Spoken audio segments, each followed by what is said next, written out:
परमानन्दं कृष्णं वन्दे गुरुं कृष्णे जगद्गुरुं।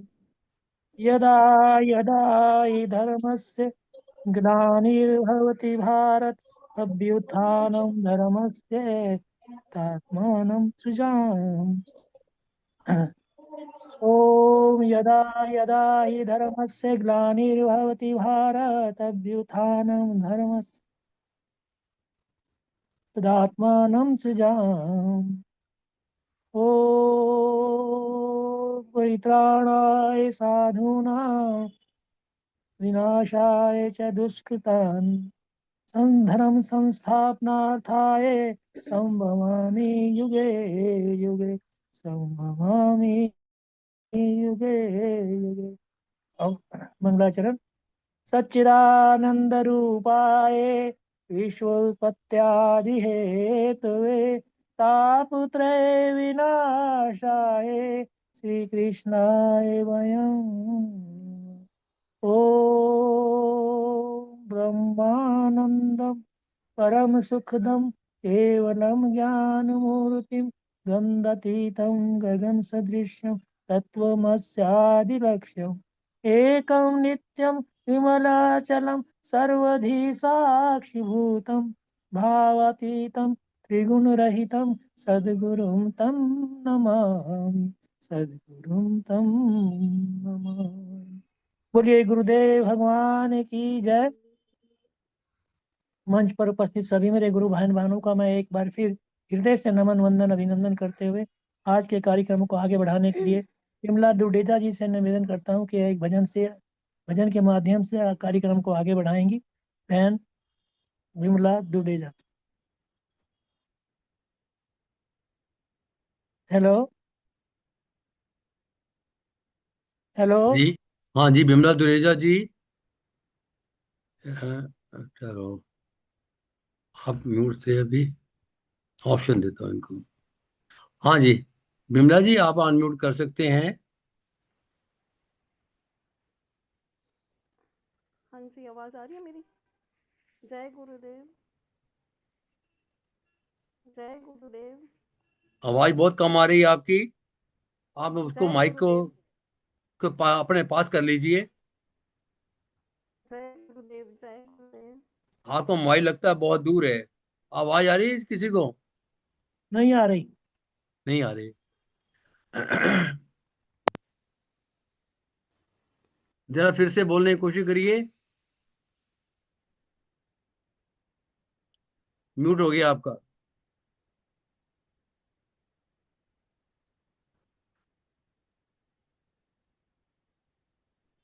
जय गुरुदेव।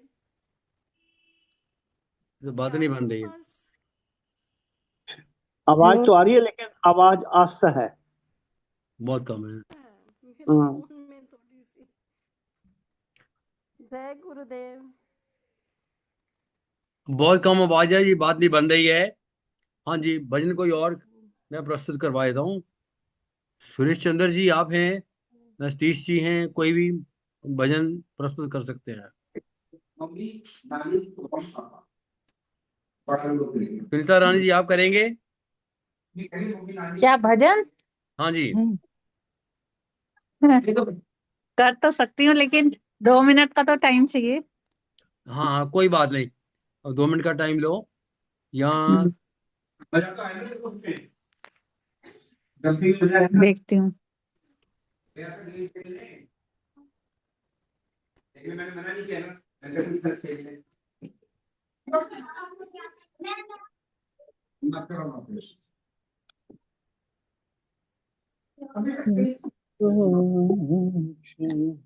हाँ जी, बिमला जी। मैं ओम में ऐसा हाँ जी।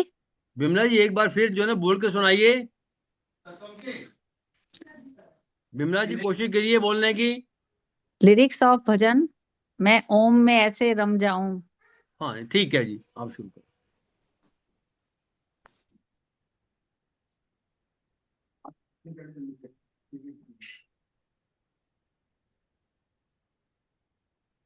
शुरू करें बहन।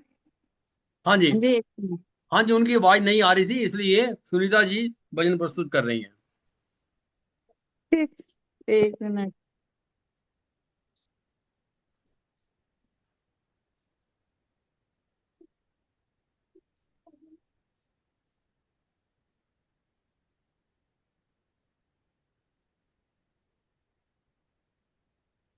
एक मिनट ऐसा बस।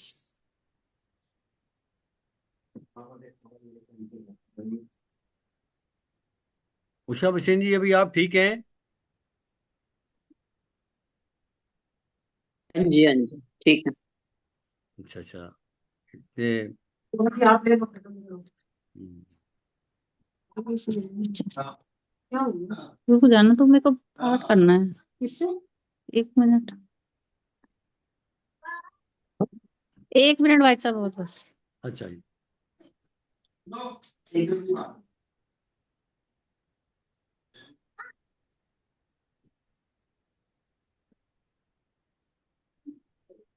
आवाज आ रही है मेरी भाई साहब? हाँ जी, आवाज तो आ रही है जी। ठीक है। ये भजन वैसे कृपालु जी महाराज का है, कोई दिक्कत तो नहीं है? कृष्ण भगवान का। कृपालु जी महाराज का है, कृष्ण भगवान की भक्ति से रिलेटेड है। हाँ जी। वो मैं आपके सामने रखती हूँ। हाँ जी। जय गुरुदेव। जय गुरुदेव। पिए मोल अमोलक लीजिए, पिए मोल अमोलक लीजिए। अस अवसर फिर नाही मिलेगो, अस अवसर फिर नाही मिलेगो। बातन मोर पति जिए, पिए मोल अमोलक लीजिए। बनन चाहत जो अमर सुहागिन, बनन चाहत जो अमर सुहागिन। तन मन प्राणन दीजिए, पिए मोले अमोलक लीजिए। इसका थोड़ा सा मीनिंग बता देती हूँ। इसमें कह रहे हैं कि हे सखी, तुम अनमोल श्याम सुंदर का को मोल ले लो। ये मानव देह जो है, ये स्वर्णिम अवसर है, फिर नहीं मिलेगा, ये बात का मेरी विश्वास करो। और जो लोग बिल्कुल अमर होना चाहते हैं, अमर सुहागिन बनना चाहते हैं, वो सब कुछ देकर श्याम सुंदर का भजन करें। दे बहुत बढ़िया। सर बहुत बस बढ़िया। ले प्रेम सुधारस, दे सर बस ले प्रेम सुधारस। तेहि रस में नित भीजिए, पिए मोल अमोलक लीजिए। पुनिते ही रसहि पिवाइए ओरहि, पुनिते ही रसहि पिवाइए ओरहि। आपहु सोई रस पीजिए, पिए मोल अमोलक लीजिए। जन्म कृपालु सफल कर लीजिए, जन्म कृपालु सफल कर लीजिए। क्यों कर निज कर मीजिए, पिए मोल अमोलक लीजिए। लास्ट में कह रहे हैं कि जो है, आप अपना जन्म को सफल कर लो। नहीं करोगे तो निज कर मीजिए का मतलब है कि आपको फिर बाद में पछताना पड़ेगा। इसलिए श्याम सुंदर का भजन करें। जय श्री कृष्ण। बहुत सुंदर बहन जी। जय श्री कृष्ण। हाँ, बहुत सुंदर भजन, शब्द बड़े, और खुद आपने इसको एक्सप्लेन कर दिया है कि थोड़ा मोल, सा कर रहे हैं। हाँ, मोल अमोलक लीजिए। देखो, मोल अलोम अमोलक लीजिए, ये भजन कैसे मिलेगा वो मोल अमोलक? भगवान भगवान की भक्ति करके। भगवान की भक्ति करके वो जो है भक्ति जो मोल है और अमोलक जो है हमें वो रस मिल जाएगा, जिससे हम अमर अजर अमर अविनाशी हो जाएंगे। ये बहुत सुंदर के माध्यम से आपने, धन्यवाद आपने जो है इस समय इस भजन को और कार्यक्रम को आगे बढ़ाया।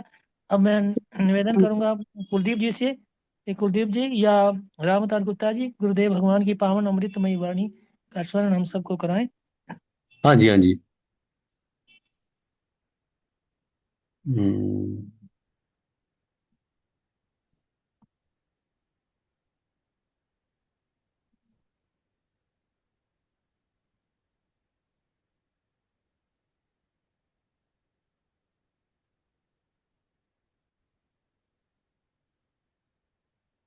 ये मेरी परिभाषा नहीं है, ये भगवान कृष्ण की परिभाषा है।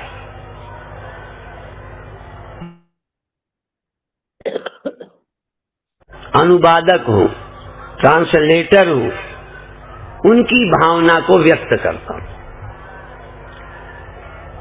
अब आप देखो, कभी आपने प्रेम से गंगा श्रद्धा से नहाया, कभी देखो भगवान मान के पूजा की, जिसकी पूजा की वो आपके भगवान थे, जिनके पैर छुए वो महान थे, जिनसे मंत्र लिया उनको क्या मानते हो? जिनसे सुनने आए हो ये तुम्हारे क्या लगते हैं?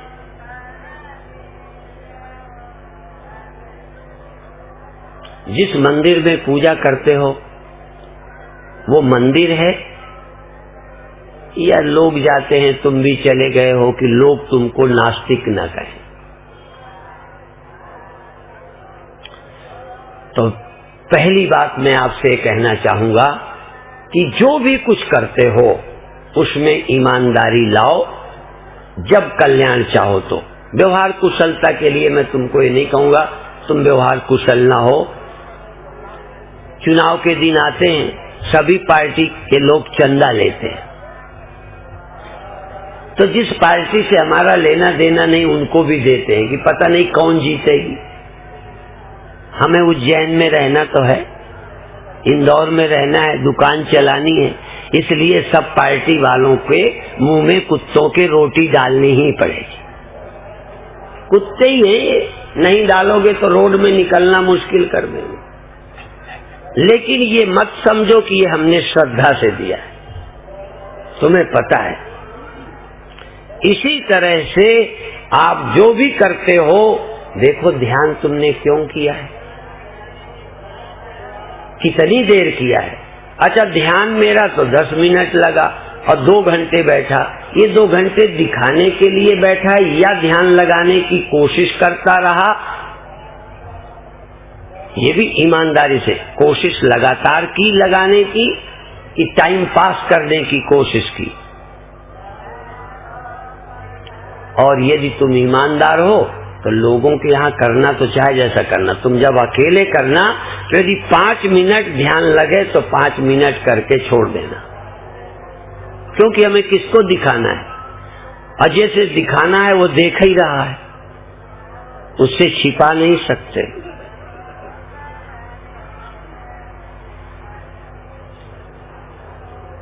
जगत गुरु शंकराचार्य जैसे लोग कहते हैं कि क्षण भर भी ब्रह्म विचार में मन लग जाए, क्षण भर। अब तुम दिन भर की बात करते हो। मैं पहला व्यक्ति हूं जो कहता हूं मेरा ध्यान हमेशा नहीं लगता।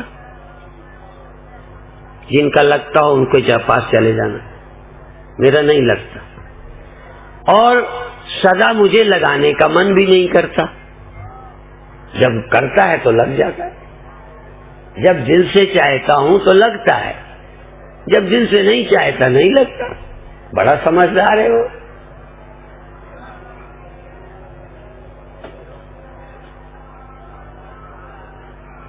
अब अंत में वेदांत पर आए थोड़ा। आप कौन हैं? बहुत लोग इस देह को ही मैं कहे जा रहे हैं। फिर जरा ध्यान दो, यदि यही तुम हो तो जब ये पड़ा था स्वप्न किसने देखा, तुमने या किसी और ने? तो तुमने यदि देखा तो तुम देह होते तो स्वप्न नहीं देख सकते थे। तुम कौन हो ये मैं अभी नहीं बताता, पर ये जरूर बताता हूं कि ये देह तुम नहीं हो। यदि देह होते तो देह तो पड़ा है, देह में खून उतना ही है, देह में श्वास भी उतनी नहीं बल्कि उससे ज्यादा चलती है। सोने वाले की श्वास ज्यादा चलती है कि कम? बोलो, ज्यादा। सब कुछ नॉर्मल है, आराम से शरीर पड़ा है, शरीर को कुछ भी पता नहीं है और तुम स्वप्न देख रहे हो। यदि तुम आकार थे तो तुम स्वप्न न देखते।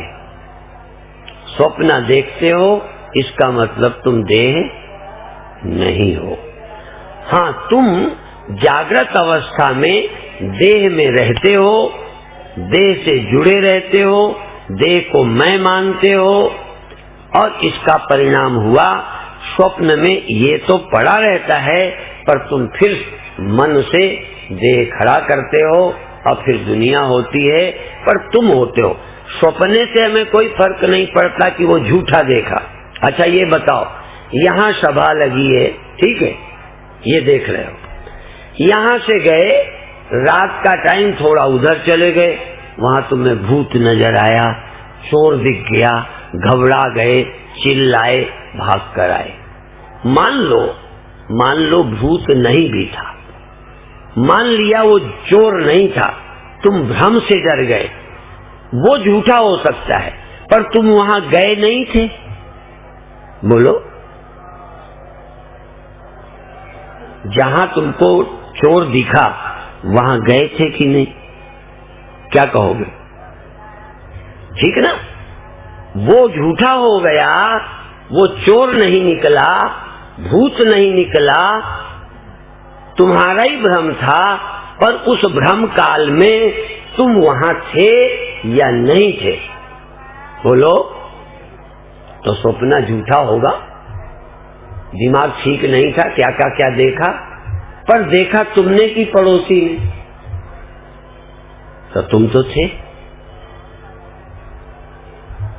ना। तुम्हारा जागृत में अभाव, यहां आए फिर पंडाल, जागे फिर ये संसार, सोए वो, लेकिन तुम जागृत में नहीं थे कि स्वप्न में नहीं थे। तुम यहां नहीं हो कि वहां। इसीलिए हम एक गीत की लाइन बोलते हैं, हम ही ठाकुर, हम ही ठाकुर, हम ही मंदिर, खुदा होंगे तो हम होंगे, यहाँ तो हम डटे ही हैं, वहां होंगे तो हम होंगे।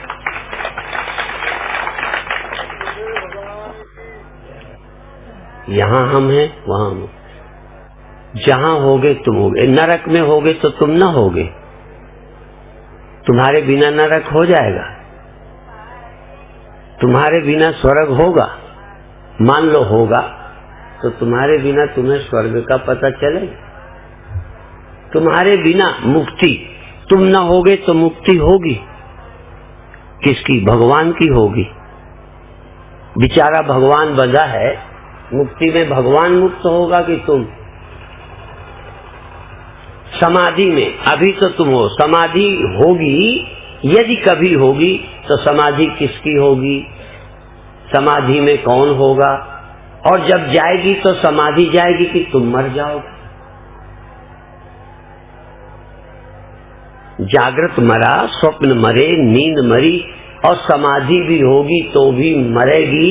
सिर्फ न मरने वाले यदि कोई हो तो वो तुम ही हो, वह शिव जो समाधि भी छोड़ देते हैं। शंकर 16 सम्मत सहस्रतासी तजी समाधि शंभु अविनाश। शंभु ने समाधि छोड़ दी या शंभु को समाधि ने छोड़ दिया, भगवान जाने। तुमको नींद छोड़ती है कि तुम नींद छोड़ते हो?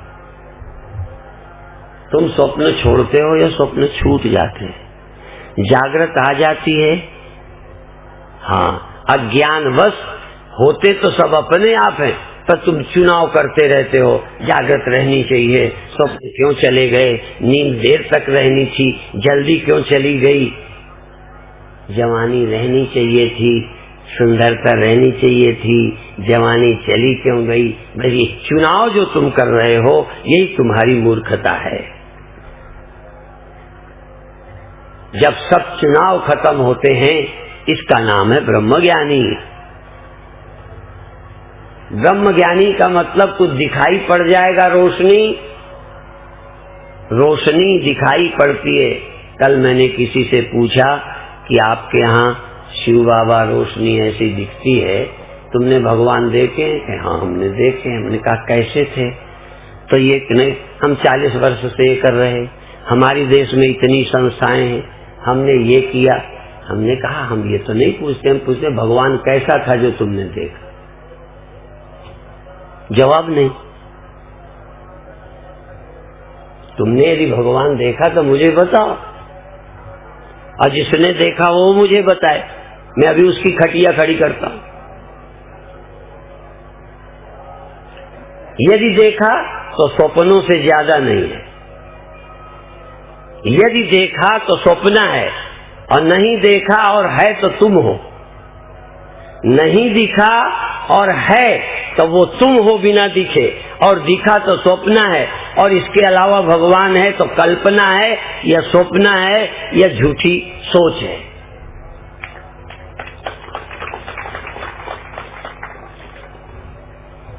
पर क्या करें, तुमको फुर्सत नहीं है नून तेल लकड़ी से, और लगातार प्रचार। एक आकाश में रहने वाले, चौथे या सातवें में रहने वाले भगवान, या और कई भारतों ने भी बहुत जगह, कहीं क्षीर सागर में रहते हैं, पता नहीं कहाँ कहाँ रहते हैं। और सारे ग्रंथ हिंदुओं के सर्वत्र रहता है भगवान, कहते हैं। एक भी शायद हिंदू नहीं मिले जो जरा भी ग्रंथ पढ़ता है कि सब में, यहाँ तक सिया राम भी रहते हैं। तो कहाँ रहते हैं? अयोध्या में। कहाँ रहते? सिया राम मैं सब जग जानी। तुम्हारे सब ग्रंथ कहते हैं कि वो सर्वाधिष्ठान है, उसमें जगत रहता है। यदि राम भी ब्रह्म है तो राम, यदि केवल आदमी होते, हाँ आदमी भी हैं, पर केवल आदमी होते तो ब्रह्म नहीं हो सकते। वो ब्रह्म है, इसलिए जीव भी हैं, वो देह भी हैं, पुत्र भी हैं, क्यों नहीं है? जो सत्य है वो सब कुछ है। आत्मा ही वेदम सर्वम, आत्मा एव इदम सर्वम, ये सब आत्मा ही है। लेकिन ये बात सबने सुनी है, सुनते उनके बूढ़े हो गए। सिया राम में सब जग जानी, आपने तो सिया राम में सब जग जाना है ना? जाना सिया राम। जैसे मिट्टी से बने हुए सभी बर्तन मृणमय, मृणमय, मिट्टी से बने सभी बर्तन मृणमय हैं, ऐसे ही चिन्मय चैतन्य जगत से हुआ संपूर्ण जगत चिन्मय है, चिन्मय है, चिन्मय है, और कुछ नहीं है। लेकिन अभी हमें मालूम नहीं पड़ता। पहले क्या करो, सजग चैतन्य देखो, आप उपस्थित न हो और आंख से दिख जाए। अकेली आंख, मिट्टी न हो और बर्तन हो और काम पानी भर के दिखा दे। मिट्टी न हो, अकेला बर्तन। बर्तन स्वतंत्र है क्या? आंख स्वतंत्र है क्या? इसलिए दो वचन है। एक तो ये न तत्र चक्षुर गच्छति, वहां जहां वो है वहां आंख नहीं जाती। जहां मिट्टी होती है ना अकेली, वहां घड़ा नहीं जाता, वहां तक घड़ा नहीं जाता। कहां तक? जहां तक मिट्टी है। यहां है, एक ऐसी जगह है जहां वो तो है पर ये नहीं है। एक ऐसी जगह है जहां आंख नहीं जाती। और वो होता है। कान नहीं होते पर वो होता है। मन नहीं होता, न मनो गच्छति, वहां मन भी नहीं जाता, फिर वहां कौन? वो अकेले ही है, वहां और कोई साथ लेकर नहीं जाता। तुम भी ये बारात लेकर पत्नी के पास नहीं जाते हो। आप तो जब गए थे, बोलो, पत्नी सब बारात लेके गई थी तुम्हारे पास,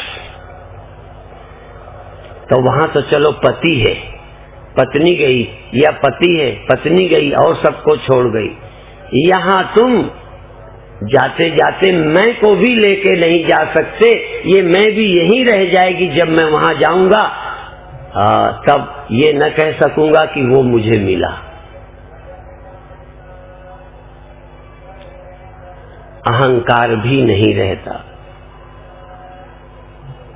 हम मनुष्य हैं, ये तो बात झूठी ही है। हम मनुष्य हैं, हम इंद्रियां हैं, ये बात भी झूठी है। थोड़े दिन को हो, जैसे मिट्टी कहे मैं घड़ा हूं, बिल्कुल ठीक है, गलत तो नहीं बोली।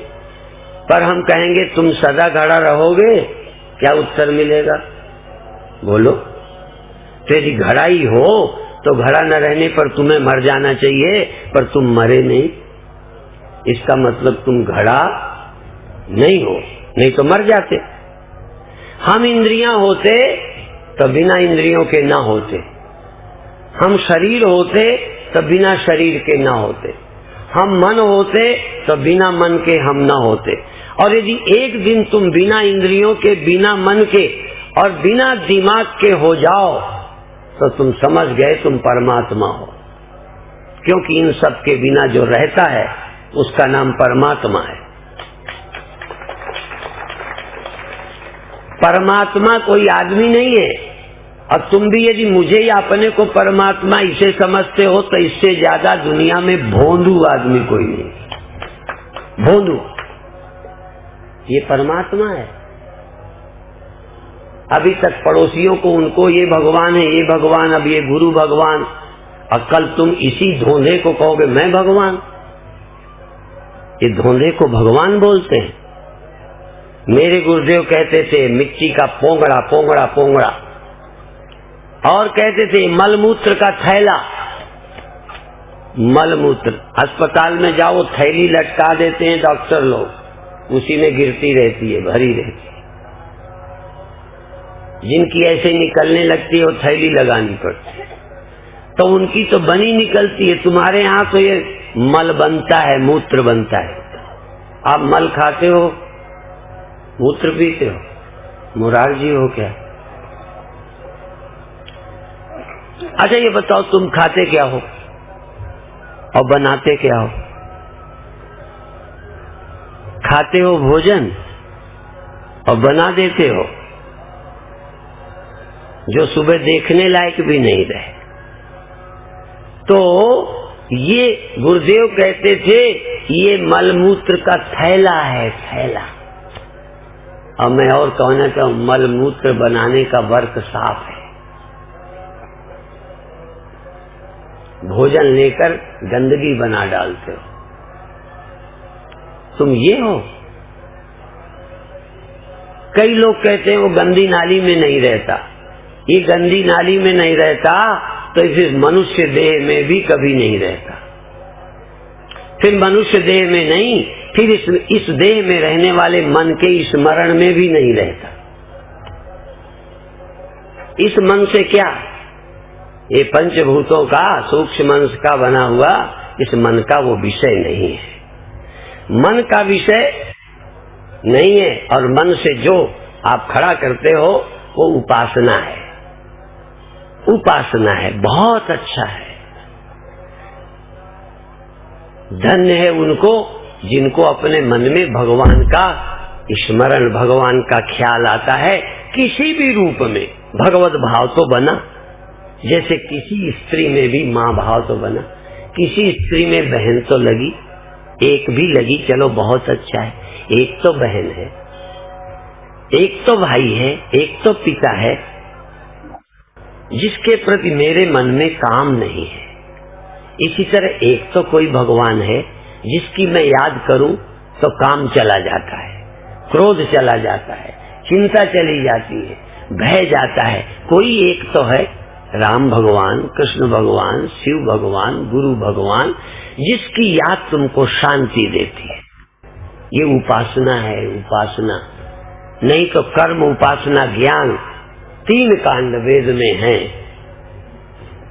फिर उपासना है ही नहीं क्या?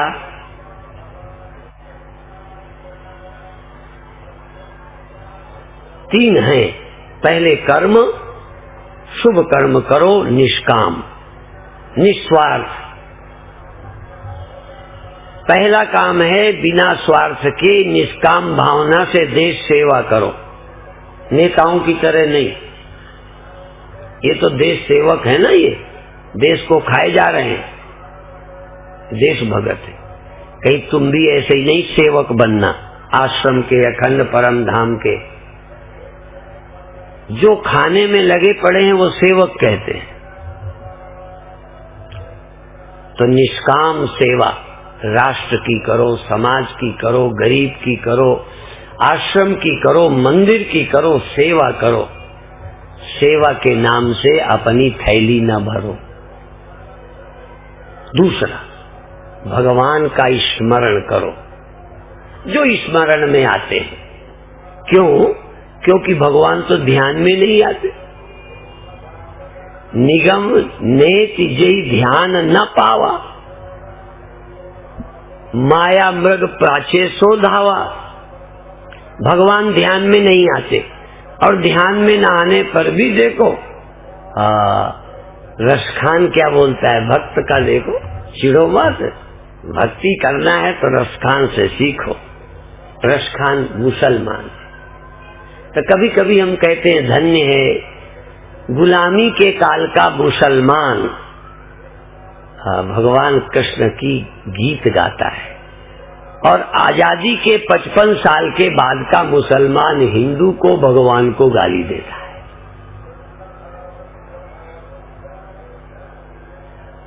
ये है विकास, ये है भारत की राजनीतियों की धूर्तता। और बड़े बड़े वेदांतियों को बोलता है ब्रह्म मैं ढूंढो, हमारी कथा के विपरीत बोलता है, पर हम खुश हैं। क्यों खुश हैं? एक भाव तो रखता है।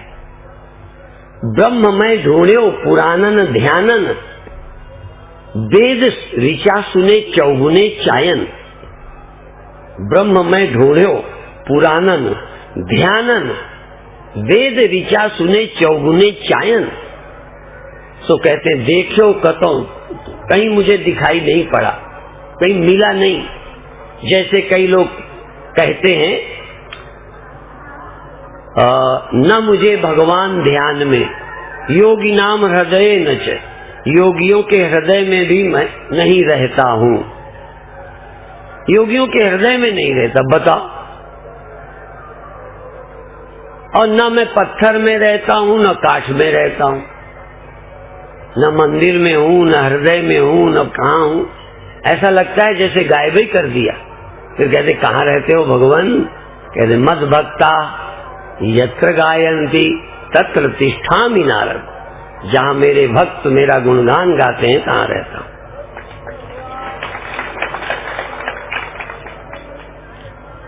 तो इसी तरह रसखान कहते हैं मैंने बहुत ढूंढा। चलो न वेदांत पल्ले पड़ा होगा, पर कम से कम ईमानदार तो है। कहते मैंने ब्रह्म को ढूंढा, वेदों में, पुराणों में, ज्ञान में, ध्यान में, मुझे नहीं मिला। कहन कहाँ मिला? कहन देखा कुंज कुटीर में बैठे पलोटत राधिका पायन, राधा के पैर दबाया। क्या गजब! राधा के पैर दबाते मैंने कृष्ण को देखा। आप देख सकते हो, कहीं पैर दबाते मिल जाए तो उन्हें भगवान देखोगे, कहोगे बदमाश है। रसखान को राधा के पैर दबाते, पैर पलोटत राधिका। अब पता नहीं राधिका पैर दबाती है या राधिका के वो दबाते हैं। सब कर सकते हैं, लीला पुरुषोत्तम, हाँ सब कर सकते हैं, ऐसे वो देख रहे हैं। तो आप यदि भगवान को देखना चाहो तो बहुत नजर भारत ने दी है। भारत ने इतनी तरह की आंखें दी हैं कि तुम अच्छा राज्य करते देख लो, पवित्र प्रेम करते देख लो, सेवा करते देखो, रोटी उठाते कुत्ते में देखो। तुम्हारे पास बहुत आंखें हैं देखने की, पर एक आंख है निरपेक्ष, निषेध, निषेध। यह मैं नहीं हूं, यह मैं नहीं हूं, ये ब्रह्म नहीं है, ये ब्रह्म नहीं हो सकता, ये नहीं रहने वाला है, ये नहीं रहने वाला है, ये सो जाने वाला है, ये क्षण भर का है। परमात्मा तो सदा रहता है।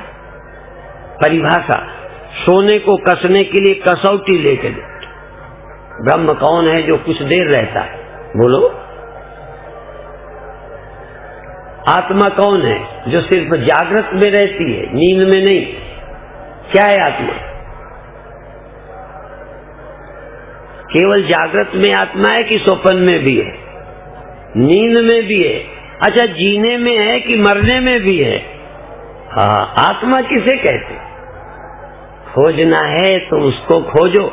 कहीं न सकोगे कि इस समय और यहाँ नहीं रहती, यहाँ नहीं रहती, इस समय नहीं रहती, उस समय होती है। सुबह सुबह जागना पैदा होता है, सांझ सो जाता है। जवानी पैदा होती है, चली जाती है। जन्म होता है, खो जाता है। स्वप्न आते हैं, चले जाते हैं। नींद होती है, चली जाती है। गुण आते जाते हैं। व्यक्त और अव्यक्त होता है। सिर्फ यदि कभी नहीं होता तो परम सत्य परमात्मा ये जो कभी होता ही नहीं है, वो सदा है। होता नहीं फिर भी है, होता नहीं, होता नहीं। जो भगवान को खोता समझते हैं ना, वो पंजाबी के खोता हैं। पंजाबी में खोता गधे को बोलते हैं। जो भगवान को भी खोया समझते, पाया कहे सो बावरा, गया कहे सो क्रूर, आया गया कहीं नहीं, ज्यों का त्यों भरपूर। तो सदा रहने वाला तुम्हारे भीतर है कि नहीं? सर्वत्र जो रहता होगा, भरपूर है, वो आपके यहाँ नहीं है। तो सदा रहने वाला तुम्हारे में आंख है, ये सदा रहने वाली, सदा रहने वाला देह है। इसका मतलब ये परमात्मा नहीं है। सदा रहने वाली जागृत अवस्था है। 1,00,000 इनाम, सबसे बड़ा इनाम आज लगाया। जो जागृत अवस्था को परमानेंट कर दे, जागने को ही भगवान बना दे। क्योंकि जागृत जो है वो परमात्मा या चेतन नहीं है, पर जागृत अवस्था चेतन से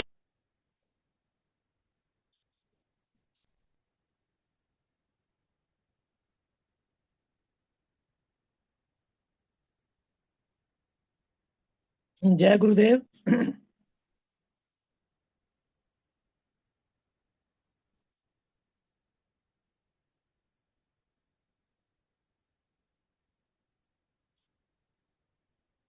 जय गुरुदेव। लगता है जी कहीं व्यस्त हैं स्वामी जी, शर्मा जी। जय गुरुदेव। समापन हो गया क्या प्रवचन का? हाँ, समापन हो गया जी, समापन हो गया। बोलिए गुरुदेव भगवान की जय। जय। आज के प्रवचन के मुख्य अंश जो हैं, मैं केवल शब्दों में और व्याख्या आप करेंगे। तुम कौन, एक ये, और फिर यह मैं नहीं हूं, होता नहीं पर है। ये ऐसे कुछ ऐसी, मतलब आज के प्रवचन की जो है महत्ता है, इसको विस्तार से तो आप चर्चा करें, ज्यादा अच्छा होगा। पर मुझे ये बहुत अच्छा लगा कि तुम जय कौन। गुरुदेव। जय गुरुदेव। तो अब मैं निवेदन करूंगा रामतर गुप्ता जी से ही कि आप अपनी आज के प्रवचन पर अपनी अभिव्यक्ति प्रदान करें। रामतर गुप्ता जी। धन्यवाद स्वामी जी। जय गुरुदेव।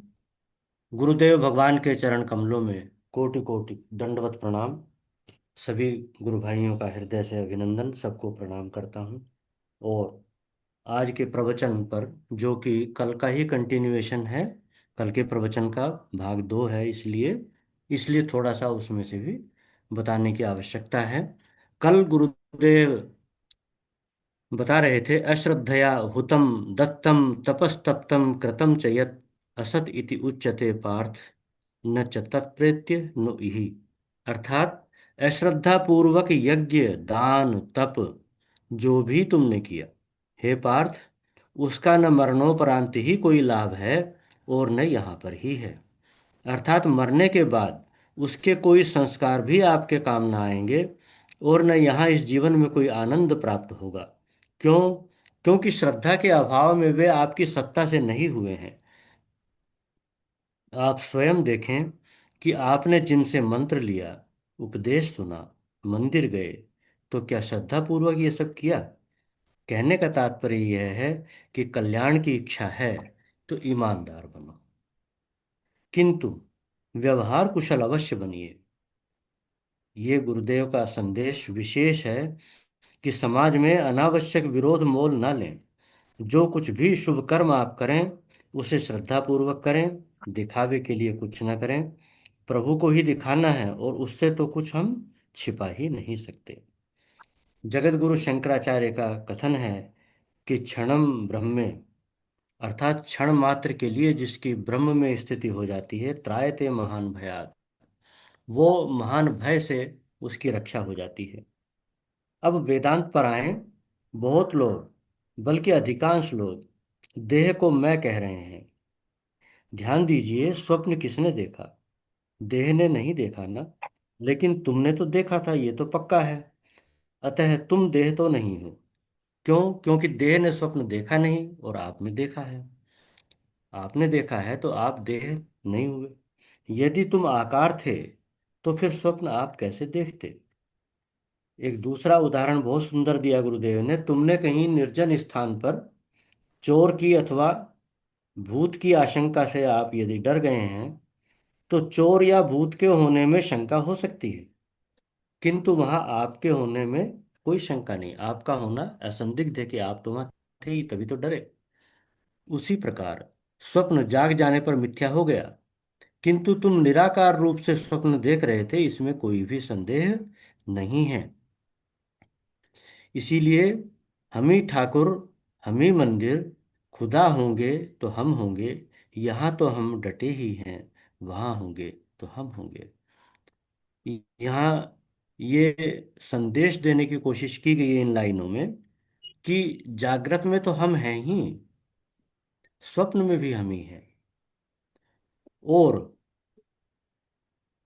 यहाँ हम जैसे वर्तमान में हैं ऐसे ही वहाँ भी हम ही हैं। कोई दूसरे की सत्ता वहाँ नहीं है।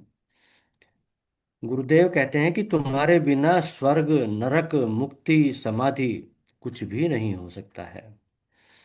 भगवान शिव का उदाहरण दिया, बीते संबत सहस सतासी तजी समाधि शंभु अविनाशी। चाहे समाधि को शिव ने छोड़ा, चाहे समाधि ने स्वयं शिव को ही छोड़ दिया, परंतु समाधि सदा नहीं रह सकती। वह समाप्त होने वाली ही चीज है। आप भी बताएं, नींद स्वयं चली जाती है या आप उसे छोड़ते हैं?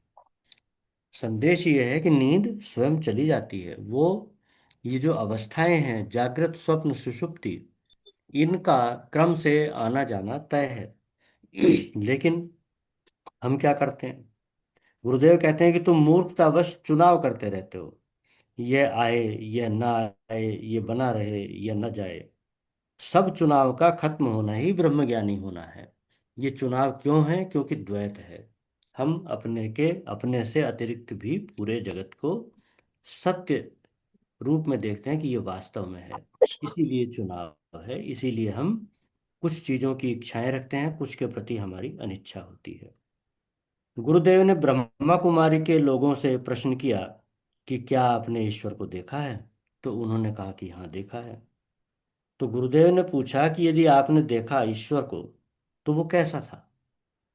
इस प्रश्न का उनके पास कोई उत्तर नहीं था कि ईश्वर कैसा है। जहां सभी धर्म अधिकांशतः ईश्वर को सर्वव्यापी मानते हैं, कुछ हैं उनमें ब्रह्मा कुमारी वाले भी हैं कि उसे चौथे या तीसरे या सातवें आसमान पर रहने वाला मानते हैं, और सृष्टि की कुल आयु केवल 5,000 वर्ष की मानते हैं। कितना बड़ा आश्चर्य है! हमारे सभी शास्त्रों के विरुद्ध मान्यताएं।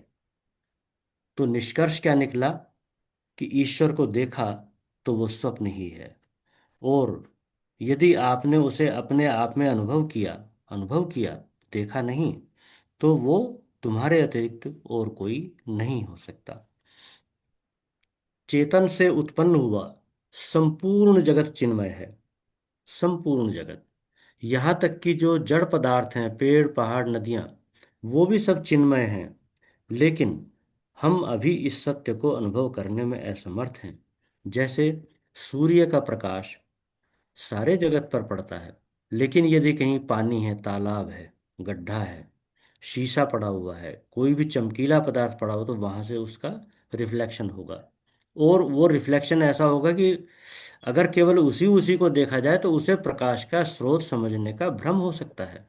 उसी प्रकार ईश्वर सारे जगत में व्याप्त है, ब्रह्म चेतन रूप से सारे जगत में व्याप्त है, उसी से पूरी सृष्टि बनी है। लेकिन वो कहाँ प्रकट होता है? जहाँ चित्त है, जहाँ उसका आभास संभव है। जड़ पदार्थ में चूंकि आभास संभव नहीं है, इसलिए वहाँ उसकी उपस्थिति होते हुए भी अनुभव नहीं होती। तो गुरुदेव कहते हैं क्या करें फिर? तो शुरुआत कैसे करेंगे? पहले सजग चैतन्य अनुभव करें, अपने आप को चैतन्य अनुभव करें, और सजग रहकर करें। क्यों? क्योंकि यदि सजग रहकर नहीं करेंगे तो नींद आ जाएगी, और नींद आ जाएगी तो फिर ये जो मैं को खोजने का प्रयास है ये रुक जाएगा, और फिर दोबारा जब तक जागृत में नहीं आएंगे तब तक उसको दोबारा प्रारंभ नहीं किया जा सकेगा। इसलिए सजग चैतन्य बने। जब ध्यान लगाने के लिए बैठें तो सजग रहना पहली शर्त है, गुरुदेव की ओर से हमेशा बताया जाता है। न तत्र चक्षुर्गच्छति, अर्थात वहां इंद्रियों की पहुंच नहीं है, आंखों की ही नहीं, कान की भी नहीं, नासिका की भी नहीं, वाणी की भी नहीं, किसी की पहुंच नहीं है। कहाँ? जहाँ ब्रह्म का स्थान है, जो ब्रह्म पद है, वहां इनका किसी की पहुंच नहीं है। अर्थात अनुभव करने के बाद यह न कह सकेंगे कि मुझे मिला, क्योंकि कहने के लिए मन चाहिए, कहने के लिए इंद्रियां चाहिए, वो वहां थी ही नहीं। तो जो कुछ अनुभव करेंगे वो बता नहीं पाएंगे कि मुझे मिला। हम केवल इंद्रिय समूह होते, अब उसको दूसरे तरीके से सिद्ध करते हैं गुरुदेव कि हम इंद्रियां नहीं हैं, कि यदि हम केवल इंद्रियां होते तो इनके बिना हमारी कोई सत्ता नहीं होती। जब शरीर मृत्यु को प्राप्त होता तब सदा सदा के लिए हम भी समाप्त हो जाते। यहाँ तक कि निद्रा में भी वापस लौटना संभव ना होता यदि हम केवल देह होते। अर्थात हम केवल देह नहीं हैं, हम देह हैं ही नहीं। हाँ, चेतन की सत्ता से देह भी हम ही हैं, चेतन की सत्ता से मन भी हम ही हैं।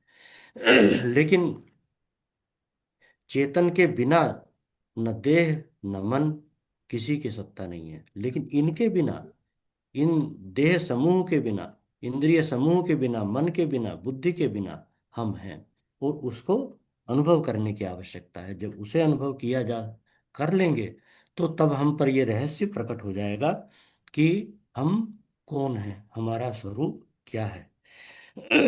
एक बार देह इंद्रियों के बिना अनुभव होना, इनके बिना होना अनुभव करने की नितांत आवश्यकता है। दूसरा, गुरुदेव ने बताया कि देह को मैं समझने की भूल क्यों नहीं करनी चाहिए। देह पोंगड़ा पोंगड़ा मलमूत्र का थैला, बल्कि गुरुदेव तो कहते हैं कि ये मलमूत्र को बनाने का वर्कशॉप है।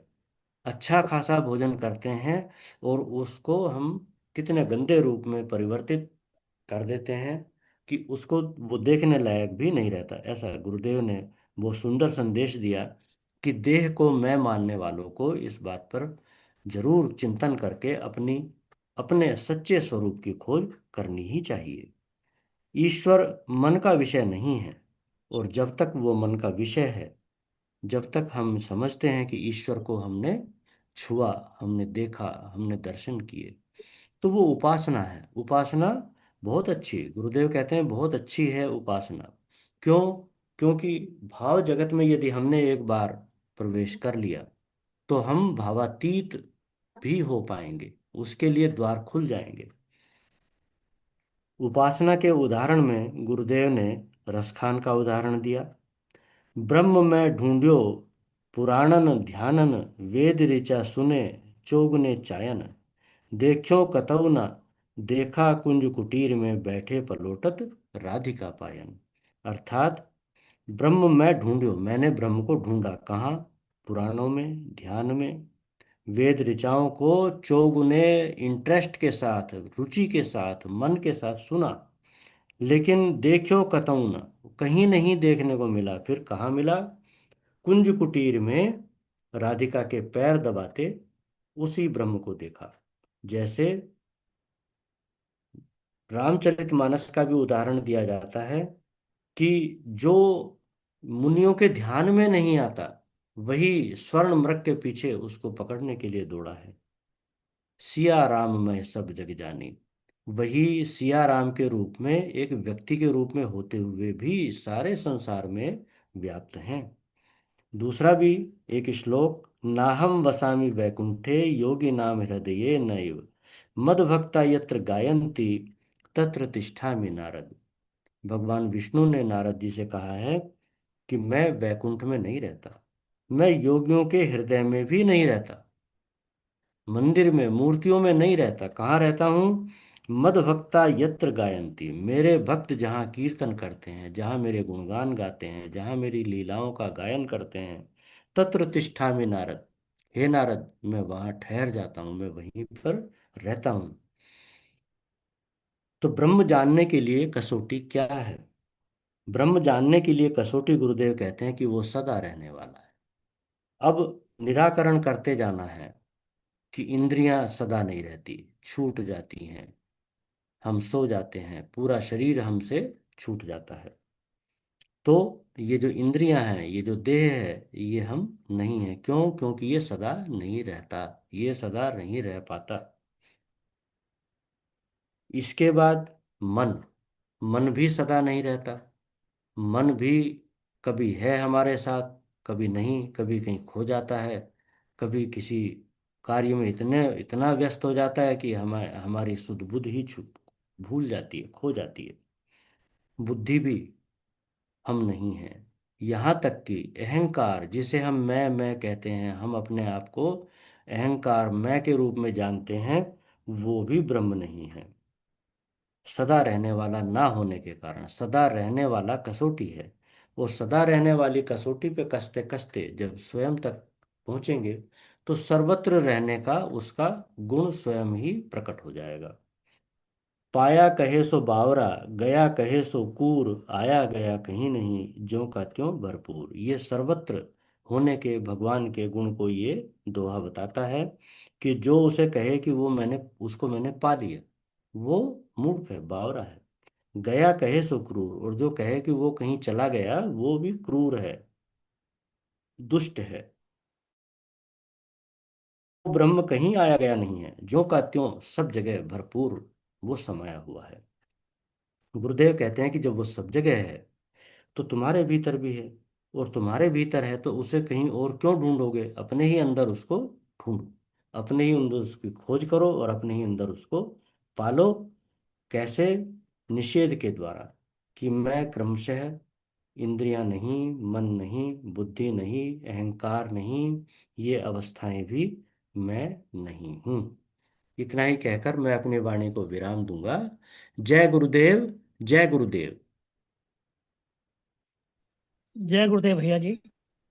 बहुत ही सटीक शब्दों में और बहुत ही संक्षेप में जो आपने अभिव्यक्ति दी है, सचमुच गुरुदेव का प्रवचन, एक एक प्रवचन, केवल एक प्रवचन भी अगर हमारे हृदयंगम हो जाए तो निश्चित रूप से उस सत्य के अन्वेषण में जरा भी देर नहीं। जो सदा समीप है, जो सदा मेरे पास है, उसे पाने में कोई देरी तो नहीं। दूरी भी नहीं है और देरी भी नहीं है। केवल और केवल ये अनुभूति, ये अनुभव की आवश्यकता है, भाव की आवश्यकता है। भाव से हम जब भर जाएं तो परमात्मा के अतिरिक्त कुछ दिखेगा नहीं। और जब अभाव में होंगे तो परमात्मा का भाव मुश्किल है। तो बहुत ही सुंदर शब्दों में गुरुदेव ने जो आज बताया, क्या नित्य यही बताते हैं और यही बात बार बार हमें समझाते हैं कि तू मन नहीं, बुद्धि नहीं, इंद्रियां नहीं। और स्वप्न का उदाहरण देकर बताते हैं कि जैसे स्वप्न में तू देह नहीं होता फिर भी होता है, सुसुप्ति में तू नहीं हो, देह नहीं होती फिर भी तू होता है। पर तू ऐसा है जो जिसका अभाव कभी होता नहीं और सदा तीनों अवस्थाओं में जो नित्य वर्तमान है, उसको उसको समझो। वो क्या है, वो कैसे है, और वो कौन, तुम कौन हो, तुम कौन हो। जब ये खोजोगे तो निश्चित रूप से ये मैं नहीं, ये मैं नहीं, ये मैं नहीं करते करते जो शेष बचेगा तुम वो हो जिसका कभी अभाव नहीं होता, जो सदा है, सर्वत्र है, सदा है और सर्वत्र है। सदा भी है और सर्वत्र भी है, ये बहुत ऊंची बात है। सदा भी है और सर्वत्र भी है, और वही आत्मा है, वही परमात्मा है।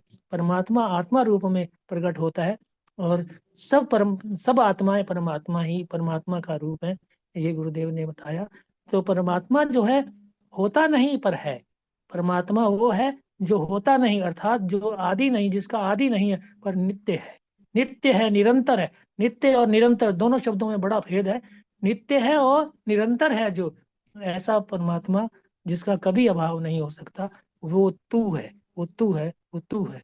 गुरुदेव भगवान बड़ी बड़ी स्पष्टता से इस बात का अनुभव कराते हैं।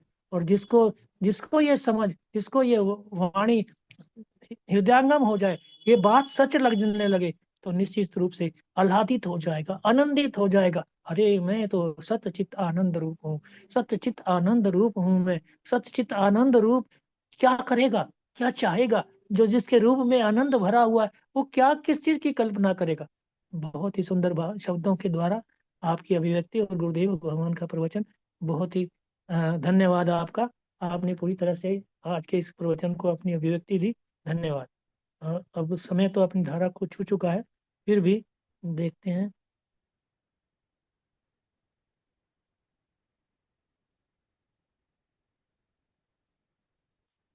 अशोक जी हमारे साथ जुड़े हुए हैं। अशोक जी, अशोक जी मेरी आवाज सुन रहे हैं क्या जी? अनम्यूट करें।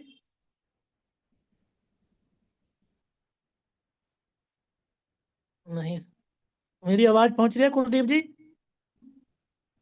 हाँ जी, अशोक जी ऑन ड्यूटी होते हैं, वो बोल नहीं सकते। हाँ, सैटरडे छुट्टी है ना। नहीं नहीं, छुट्टी आई नहीं है उनकी। अच्छा, उनकी मंगल ठीक बुधवार है। छुट्टी है। तो मैं अवधेश मिश्रा जी से निवेदन करूंगा। अवधेश मिश्रा जी, आज के प्रवचन पर कुछ जय पंक्तियां गुरुदेव। और फिर जय गुरुदेव। जय जय गुरुदेव। गुरुदेव। परम पूज्य सदगुरुदेव भगवान के श्री चरणों में कोटि कोटि नमन बंदन करते हुए मंच से जुड़े हुए सबको सादर प्रणाम करता हूँ। सचमुच बड़ा ही महत्वपूर्ण प्रवचन है और वैसी ही महत्वपूर्ण अभिव्यक्ति आदरणीय गुरु भाई राम अवतार गुप्ता जी की रही है। और हमारे पूज्य स्वामी जी ने भी सब कुछ स्पष्ट किया है। और यह जो कहा है कि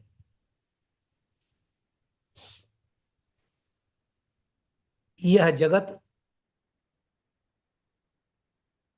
उससे भिन्न नहीं है, और ऐसे कहा जाए कि हमसे भिन्न नहीं है, इसे सदगुरुदेव भगवान ने स्पष्ट किया है। और पहली बात जो महत्वपूर्ण है वो यह है कि जो भी कार्य किया जाए पूर्ण श्रद्धा विश्वास के साथ समग्र एकाग्रता से किया जाना चाहिए। जो भी कार्य हम करते हैं, अगर ऐसा नहीं करते हैं तो वो असत है। यद्यपि हवा, यज्ञ, दान और तप ये भगवदर्थ कर्म है, बड़े महत्वपूर्ण है। लेकिन भगवान श्री कृष्ण कहते हैं कि यदि ये अश्रद्धा पूर्वक किए गए, इन कार्यों में श्रद्धा नहीं रही तो ये असत कहे जाते हैं। इनका फल न इस लोक में मिलता है न परलोक में मिलता है। और कहते हैं सदगुरुदेव भगवान कि हम ही ठाकुर, हम ही मंदिर, खुदा होंगे तो हम होंगे। भगवान अगर कोई कहता है कि दिख गया तो वो दृश्य है, भगवान नहीं है। क्योंकि भगवान का कोई आकार प्रकार नहीं है। आकार प्रकार तो मन की दौड़ का है, विचारों का है, कल्पनाओं का है। और इस तरह खोजने में सदगुरुदेव भगवान ने कहा कि अभी मंच से हम लोग जो जुड़े हुए हैं, सब सुन रहे हैं, देख रहे हैं। ये कौन देख रहा है, कौन सुन रहा है? क्या ये कान सुनते हैं, इंद्रियां सुनती हैं? इंद्रियों और कान को जिनसे शक्ति मिलती है, जो न मनसा यह न मनसा मनुते, इंद्रियों का स्वामी मन है। और मन भी जिसे नहीं जानता, बल्कि मन जिससे जाना जाता है। मन को जानने की शक्ति जिससे मिलती है वह कौन है? तो वो हम है। हम आत्मा है, हम विशुद्ध चेतन है। और मुझसे ये चैतन्यता को प्राप्त होते हैं। स्वप्न मैं देखता हूं, मेरी उपस्थिति में स्वप्न होता है। जागृत मेरी उपस्थिति में है, निद्रा मेरी उपस्थिति में है। इस समय जो मंच पर हम सब जुड़े हुए हैं, ये हम सब की उपस्थिति में हो रहा है। हमारी उपस्थिति के बिना न कोई बोल सकता है, न सुन सकता है, न चल सकता है। वह मैं हूं। मया अतिरिक्तम यद यदवा तद तद मिथ्येति निश्चितम। मेरे अतिरिक्त कुछ दूसरा है ही नहीं। जो भी है वो सब मेरा है। और उसे ही कहते हैं कि हम ही ठाकुर, हम ही मंदिर। जब खोजते हैं, अपने को ढूंढते हैं, तो मंदिर भी हमसे है। हमारे बिना मंदिर भी नहीं है, ठाकुर भी हमारे बिना नहीं है। अगर खुदा भी कहीं होंगे तो वो हम होंगे, हमारे बिना खुदा भी नहीं हो सकता है। और इसे ही सदगुरुदेव भगवान ने कहा है कि सर्वाधिष्ठान चेतन से बना संपूर्ण जगत चिन्मय है। जैसे मिट्टी से बने सब बर्तन जो भी बने हैं वो मिट्टी से हैं। मिट्टी के बिना कोई पात्र नहीं है। उसी तरह उस चिन्मय ब्रह्म के बिना कुछ नहीं है। जो भी है सब वही है। इन शब्दों के साथ मैं परम पूज्य सदगुरुदेव भगवान के श्री चरणों में प्रणाम करते हुए, क्या आदेश है विश्राम का? जय गुरुदेव, जय गुरुदेव। आवाज नहीं आ रही है। जी जी, विश्राम दीजिए भाई साहब। गुरुर्ब्रह्मा गुरुर्विष्णु गुरुर्देवो महेश्वरः, गुरुः साक्षात् परम ब्रह्म तस्मै श्री गुरवे नमः। ध्यानमूलं गुरोर्मूर्ति, पूजा मूलं गुरोर्पदम, मंत्रमूलं गुरोर्वाक्यम, मोक्षमूलं गुरु कृपा। बोलिए सदगुरुदेव भगवान की जय। जय आज के आनंद की जय। जय। नमो नारायण, नमो नमो नारायण। नमो नारायण। जय गुरुदेव, जय गुरुदेव। जय गुरुदेव। जय गुरुदेव। जय गुरुदेव।